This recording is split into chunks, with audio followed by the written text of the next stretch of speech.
Orange gate ते marine drive भुयारी मार्गाच्या कामाला राज्य सरकार गती देणार। MMRDAला बिनव्याजी दुय्यम कर्ज सहाय्य देण्यासाठी मान्यता, राज्य मंत्रिमंडळाच्या बैठकीतला निर्णय। ठाणे वर्तुळाकार मेट्रो रेल्वे प्रकल्पाच्या कामाला राज्य सरकार गती देणार, 12,200 कोटींच्या सुधारित आराखड्याला मान्यता।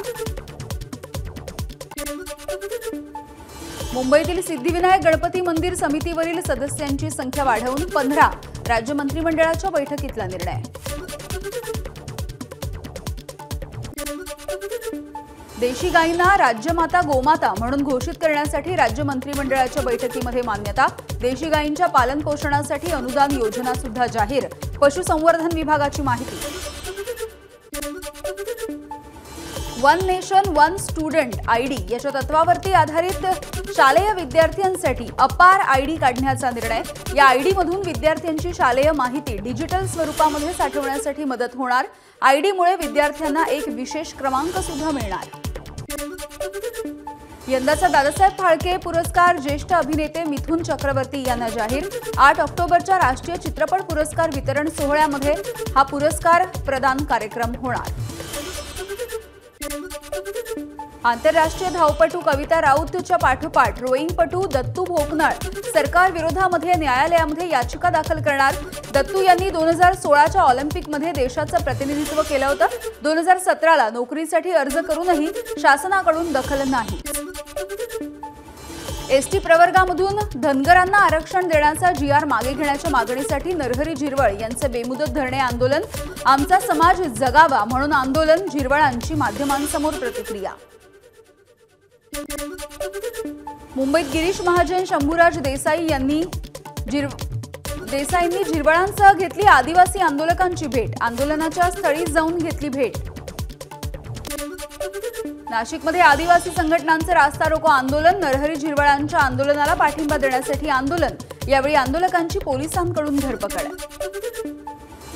परभणी आणि जिंतूरमध्ये आदिवासी समाजाचा रास्ता रोको, धनगर समाजाला आदिवासी आरक्षण न देण्याची मागणी, आंदोलकांची जोरदार घोषणाबाजी। शालेय गणवेशावरून अंबादास दानवेंचा शिक्षण मंत्री दीपक केसरकरांवरती निशाणा। सप्टेंबर संपला तरी 45 लाख विद्यार्थ्यांपैकी फक्त 24 लाख विद्यार्थ्यांना गणवेश, गणवेश चांगला दर्जाचा नसल्याची दानवेंची एक्स पोस्ट। शाळेचे गणवेश शिवण्याचं काम महिलांना दिलेलं आहे, उत्कृष्ट दर्जाचा कापडही केंद्र शासनाकडून दिला जातोय। स्काउट गाईडचा रंग बदलल्यामुळे उशीर झालाय, मंत्री दीपक केसरकरांचं प्रत्युत्तर। गुजरातमधून कापड आणून दलाली खात्याने खिसे भरले, विद्यार्थ्यांच्या गणवेशावरून रोहित पवार यांचा सरकारवरती हल्लाबोल, सरकारचा हिशोब करण्याची वेळ आता जवळ आल्याची रोहित पवारांची टीका। धारावीतील मेहबूबे सुबानिया या मशिदीमधील अनधिकृत बांधकाम ट्रस्टकडून काढायला सुरुवात, याआधी पालिका अनधिकृत मशिदीवरती कारवाईसाठी गेली असता झाला होता विरोध। पिंपरी चिंचवडमधील एका अनधिकृत मदरशावरती काल कारवाई, मात्र परिसरातील अनधिकृत बांधकाम पाडलं नाही असा भेदभाव कशासाठी, एक्सवर पोस्ट करत ओवेसी यांचा मुख्यमंत्री शिंदेंना सवाल। पिंपरी चिंचवडच्या पवारनगरमधल्या मशिदीमध्ये नव्यानं बांधण्यात आलेल्या हॉलवरती कारवाई, ही मशीद किंवा मदरशावरती नाही, अफवांवरती विश्वास न ठेवण्याचं प्रशासनाचं आवाहन। सोलापूरमध्ये नवरात्रीच्या काळामध्ये आयोजित केल्या जाणाऱ्या दांडिया उत्सवामध्ये मुस्लिम तरुणांना प्रवेश देऊ नये, हिंदू महासभा संघटनेची सोलापूर पोलीस आयुक्तांकडे मागणी। सरकार ही विषकन्या, ज्याला जवळ घेते त्याला बुडवते, गडकरींचं मिश्किल वक्तव्य। आता तर लाडकी बहीण योजना सुरू झाली आहे, त्यामुळे सबसिडीचा निधी त्यांना तिकडे सुद्धा लागत असेल असंही वक्तव्य। लाडकी बहीण योजना ही आगामी काळातील निवडणुकीमध्ये मत मिळवण्याची योजना, खासदार संजय राऊतांचा महायुती सरकारवरती हल्लाबोल, तर सर्व योजनांचे पैसे हे लाडक्या बहीण योजनेकडे वळवले, राऊतांचा आरोप। राज्याच्या तिजोरीमध्ये पैसे नसताना इतर योजना बंद केल्या जात असतील तर केंद्र सरकारची काही जबाबदारी आहे की नाही, संजय राऊतांचा सवाल।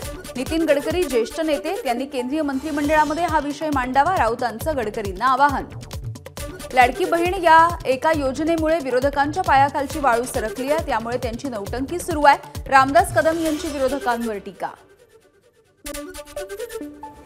नांदेडच्या हदगाव तालुक्यामधल्या मनाठामध्ये लाडक्या बहीण योजनेचे पैसे पुरुषांच्या खात्यावर सीएससी केंद्र चालकाकडून कागदपत्रांची अफरातफर करून 37 जणांची फसवणूक, जिल्हा प्रशासनाकडून चौकशी सुरू। नांदेडमध्ये लाडकी बहीण योजनेमध्ये फसवणूक केल्याच्या प्रकरणी गुन्हा दाखल करा, जिल्हाधिकारी अभिजित राऊत यांचे आदेश। नांदेडमधील घोटाळा झालेले लाडकी बहीण योजनेशी संबंधित 30 ते 35 खाती फ्रीज, भविष्यामध्ये कुठल्याही पद्धतीचं ट्रान्झॅक्शन होऊ न देण्याचे आदेश। लाडकी बहीण घोटाळा प्रकरणी आदिती तटकरे यांची प्रतिक्रिया। भंडाऱ्यामधील राष्ट्रवादीचे आमदार राजू कारेमोरे यांची ऑडिओ क्लिप व्हायरल, पालिका महिला मुख्याधिकाऱ्याला धमकावल्याचं क्लिपमधून समोर, महिला मुख्याधिकाऱ्याकडून उडवाउडवीची उत्तरं म्हणून कठोर भाषा, आमदारांचा खुलासा। माजी केंद्रीय मंत्री रावसाहेब दानवेंच्या मुलीच्या वाहनाचा अपघात, पिकअपची संजना जाधव यांच्या वाहनाला धडक, धुळे सोलापूर महामार्गावरच्या रांजणगावची घटना। महाविकास आघाडीमध्ये निवडून येण्याच्या क्षमतेवरती जागा सुटणार, अनौपचारिक गप्पांमध्ये शरद पवारांनी वक्तव्य केल्याचं विश्वसनीय सूत्रांची माहिती। राष्ट्रवादी काँग्रेस अजित पवार गटाचा उद्या पुण्यामध्ये मेळावा, पक्षाचे सर्व प्रमुख पदाधिकारी उपस्थित राहणार, पुण्यामधले आमदार, आजी माजी नगरसेवक सर्व मेळाव्याला उपस्थित राहण्याची शक्यता। सांगलीच्या जत तालुक्यातल्या गुड्डापूरमध्ये कर्नाटक सरकारकडून महोत्सवाचं आयोजन, महोत्सवामध्ये जतचे काँग्रेसचे आमदार विक्रम सावंत सहभागी, सीमावर्ती भागावरती महायुती सरकारकडून अन्याय, सावंत यांचा आरोप।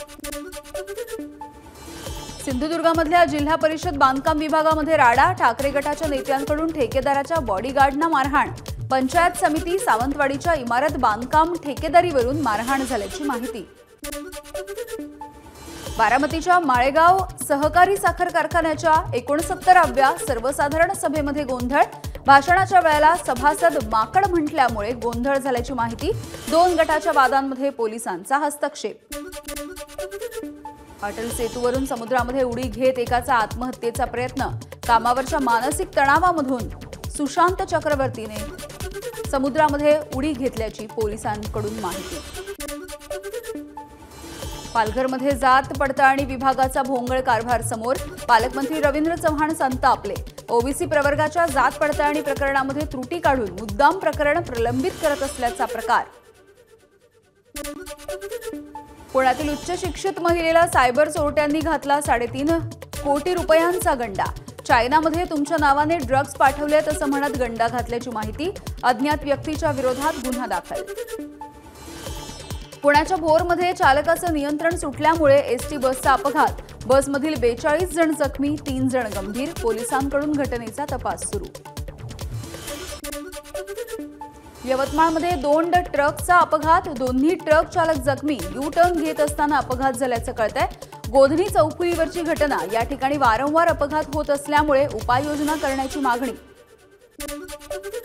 अमरावती जिल्ह्यामध्ये भूकंपाचे सौम्य धक्के, अनेक ठिकाणी भूकंपाचा सौम्य तीव्रतेचा झटका जाणवला, 4.2 रिश्टर स्केलचा भूकंपाचा धक्का। लातूरच्या किल्लारी भूकंपाला आज 31 वर्ष पूर्ण, पोलिसांकडून स्मृतिस्तंभाला पुष्पचक्र अर्पण करून बंदुकीच्या फैरी झाडत शासकीय इतमामामध्ये आदरांजली, तर 52 गावांमध्ये आज बाजारपेठा बंद ठेवून काळा दिवस पाळण्याची परंपरा। बीडमध्ये मुख्याधिकाऱ्यांच्या दालनासमोर गोट्या खेलो आंदोलन, कचरा, सांडपाणी आणि रस्त्यांच्या समस्यांमुळे नागरिक त्रस्त। पंढरपूरच्या विठ्ठल मंदिरामधल्या दागिन्यांचा इन्शुरन्स काढला जाणार, सध्या अनमोल आणि मौल्यवान दागिन्यांचं मूल्यमापन, दागिने इसवी सन 500 ते 1892 या कालावधीमधील असल्याची माहिती। सिंधुदुर्गाच्या देवगडमधील ऐतिहासिक कुणकेश्वर मंदिरामध्ये खोदकाम, खोदकामाच्या दरम्यान 8व्या आणि 9व्या शतकामधल्या कोरीव काळ्या पाषाणाचे अवशेषही सापडले। नाशिकच्या चांदवडमधील रेणुका मातेच्या मंदिरामध्ये शारदीय नवरात्र उत्सवाची तयारी पूर्ण, मंदिर परिसरामध्ये सजावट। तिरुपतीच्या लाडवांमध्ये चरबी मिसळल्याला काहीही आधार नाही, मुख्यमंत्री चंद्रबाबूंच्या तिरुपती लाडवांच्या संदर्भातल्या वक्तव्यावरून सुप्रीम कोर्टानं नायडूंना सुनावलं, लॅब रिपोर्टनुसार लाडूमध्ये चरबी मिसळल्याचं दिसत नाही, कोर्टाची माहिती। सुनिता विल्यम्स आणि बुच विल्मोर यांच्या घरव्यापसी मोहिमेचा दुसरा टप्पाही पूर्ण. नासा आणि स्पेस एक्सचं क्रू 9 आंतरराष्ट्रीय अंतराळ स्थानकावरती पोहोचलं. क्रिकेटर सरफराज खानचा भाऊ मुशीर खानचा भीषण अपघात. कार अपघातामध्ये मुशीर खान जखमी. 3 महिने क्रिकेटपासून दूर राहणार. अबुधाबीमध्ये रंगला हिंदी चित्रपटसृष्टीमधल्या सगळ्यात मोठा आयफा पुरस्कार 2024 सोहळा. सर्वोत्कृष्ट चित्रपट म्हणून ॲनिमल चित्रपटाचा गौरव, तर सर्वोत्कृष्ट अभिनेता म्हणून शाहरुख खान आणि सर्वोत्कृष्ट अभिनेत्री म्हणून राणी मुखर्जी सन्मानित. कोरोना लॉकडाऊनमध्ये चंद्राचं तापमान घटल्याची नोंद. पृथ्वीवरील प्रदूषण आणि तापमानामधल्या घसरणीचा परिणाम. रॉयल ॲस्ट्रॉनॉमिकल सोसा आणि फिजिकल रिसर्च लॅबोरेटरीचं संशोधन.